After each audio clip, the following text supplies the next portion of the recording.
अस्सलाम वालेकुम अज़ीज़ान मन आपको आपके दोस्त आपके भाई तैयब एजाज का सलाम है। उम्मीद करता हूँ तो आप सब लोग खैर ऑफिस से होंगे, जहाँ कहीं भी होंगे अपने अहल खाना के साथ एक अच्छी ज़िंदगी बसर कर रहे होंगे। कल मैंने एक वीडियो अपडेट की थी जिसमें मैंने बताया था एनएमसी का पोजेशन और यूटिलिटी चार्जेस के हवाले से, और आज जो है मुझे एक साहब ने वीडियो भी भेजी है। जो 1 महीने पहले की वीडियो, और एक अहदेदार हैं एनएमसी के, ठीक है, वो मेरा मोबाइल अब चार्जिंग में भी देख लिया, अब नाम रिकॉल नहीं हो रहा। मीटिंग हो रही है जिसमें जो है वकास भाई भी बैठे हैं, वकास भाई ट्विन सिटी मार्केटिंग, बड़ा अच्छा मेरा उससे ताल्लुक भी है, वो भी बैठे थे, काफ़ी डीलर वगैरह बैठे हुए थे, जिसमें उन्होंने ये डेवलपमेंट चार्जेस के हवाले से एनएमसी की मैनेजमेंट से बात हो रही थी। 8-9 महीने पहले की वीडियो ये। और इसमें जो है जो ओवरऑल जो मैनेजमेंट है उनकी जानिब से ये बड़ा क्लियरली वर्बली कहा गया है कि जो डेवलपमेंट चार्जेस हैं ये सारे के सारे चार्जेस हैं, इसमें यूटिलिटी पोजेसन सब कुछ ऐड है। इस डेवलपमेंट चार्जेस में यूटिलिटी चार्जेस पोजेसन चार्जेस सब कुछ ऐड है। नॉर्मली जो हमारा एक्सपीरियंस रहता है सोसाइटीज़ के साथ, एनएमसी गुजर खान के साथ तो डेफिनेटली पहला एक्सपीरियंस है। इससे पहले एनएमसी खारियाँ था, न्यू सिटी खारी, उसमें मैंने डील नहीं किया हुआ। तो ओवरऑल बीएसएम डेवलपर के साथ मेरी जो मैंने इनकी सेल परचेज या मार्केटिंग वगैरह की है, इसका मेरा पहला एक्सपीरियंस है जो मैंने इसमें डील किया है। नॉर्मली जितनी भी बाकी सोसाइटीज़ होती हैं उनमें 3 फैक्टर्स होते हैं, कॉस्ट ऑफ लैंड, फिर डेवलपमेंट चार्जेस। डेवलपमेंट चार्जेस के साथ जब आप पोजेसन लेते हैं, पोजेसन यूटिलिटी आपको पे करना पड़ती है।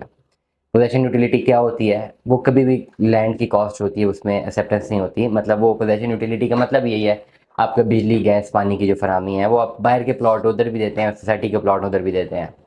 1-2 दिन पहले का मेरा व्लॉग है जिसमें मैंने बताया था कि एनएमसी की जो फाइल्स हैं, ये जो लैंड कॉस्ट ऑफ लैंड में डेवलपमेंट चार्जेस हैं, इसमें पोजेसन यूटिलिटी शामिल नहीं है। लेकिन जो वीडियो का लिंक मुझे भेजा गया है उसमें एनएमसी की मैनेजमेंट ने वर्बली बड़ा क्लियरली डीलर्स को कहा हुआ है कि इसमें पोजेसन यूटिलिटी शामिल है। ओवरऑल मेरे पास कोई एविडेंस नहीं है, जो फाइल्स हमारे पास आती हैं उस फाइल्स में कहीं पर भी नहीं लिखा हुआ कि इसमें पोजेसन यूटिलिटी शामिल है। नंबर 1, जो फाइलें भी दोबारा बन कर आ रही हैं जो कि ये कन्वर्जन के बाद आ रही हैं, उस पर भी कहीं पर नहीं लिखा हुआ कि पोजेसन यूटिलिटी शामिल है। जो नई फाइलें भी कन्वर्जन के बाद बनकर आ रही हैं उस पर तो खाली ये स्टैम्प लिखी हुई है date cost of land clear है। लेकिन जब वर्बली वेरीफाई करते हैं तो बता देते हैं जी इसमें ये ऑल ड्यूज क्लियर है। ऑल ड्यूज क्लियर का मतलब क्या होता है? Cost of land plus development charges, इसको हम ऑल ड्यूज क्लियर ही बोलते होते हैं।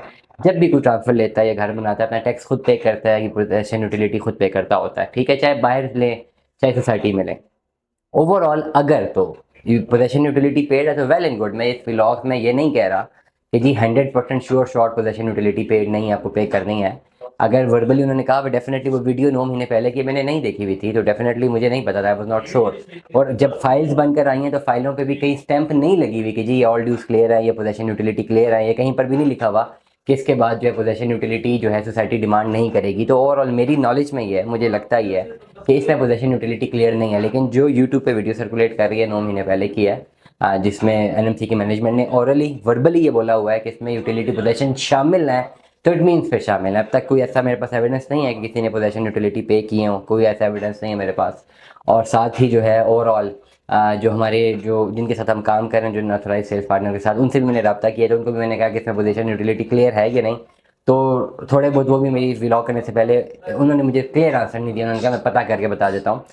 कह तो रहे ऑल ड्यूज क्लियर है, पोजेसन यूटिलिटी क्लियर है, तो मैंने कहा रिटन फॉर्मेशन में कोई चीज़ है, तो वो कह रहे हैं रिटन फॉर्मेशन में नहीं है। तो आप एज्यूम कर सकते हैं एनएमसी के तमाम तर मेम्बरान के, अगर आप डेवलपमेंट चार्जेस सारे पे कर लेते हैं, तो एज्यूमिंग डैट अकॉर्डिंग टू मैं रेफरेंस कोड कर रहा हूँ उस वीडियो का जो मीटिंग हुई थी डीलर्स की एनएमसी की मैनेजमेंट के साथ, उस रेफरेंस को हम कोड करेंगे जिसमें बड़ा क्लियरली मेंशन है कि इस पर्टिकुलर चार्जेस में, इस पर्टिकुलर ओवरऑल ये जो cost of land plus development charges में पोजेसन और यूटिलिटी चार्जेस क्लियर है। मतलब एक दफ़ा आप अपने डेवलपमेंट चार्जेस क्लियर कर देते हैं तो उसमें जो है दोबारा आपको फिर मजीद इसमें कोई पोजेसन की फॉर्म में आपको मजीद पैसे नहीं देने। नंबर 1, अब इसमें टैक्स इंक्लूडेड है या नहीं, तो टैक्स का कहीं पर जिक्र भी नहीं हो। डेफिनेटली अगर क्लियर एनओसी इनको मिलता है और टैक्सेशन की नेट पे आते हैं और हर ट्रांसफ़र पे एफबीआर टैक्स लगता है या हर फाइल ऑनर को जो है टैक्स लग जाता है, तो फिर वो जो टैक्स नेट लगेगा, आई गेस मुझे जो लगता है कि वो तो आप परचेजर्स को या जिनके प्लॉट्स उन्हीं को देना पड़ेगा। मेरा नहीं ख्याल कि एनएमसी की मैनेजमेंट वो टैक्स भी पे करेगी। तो इसकी वेरिफिकेशन आप कर भी सकते हैं हेड ऑफिस फ़ोन करके। लेकिन करंटली अगर इसको कबल वक्त होगा, अगर टैक्सेशन की बात जाती है, इस तरह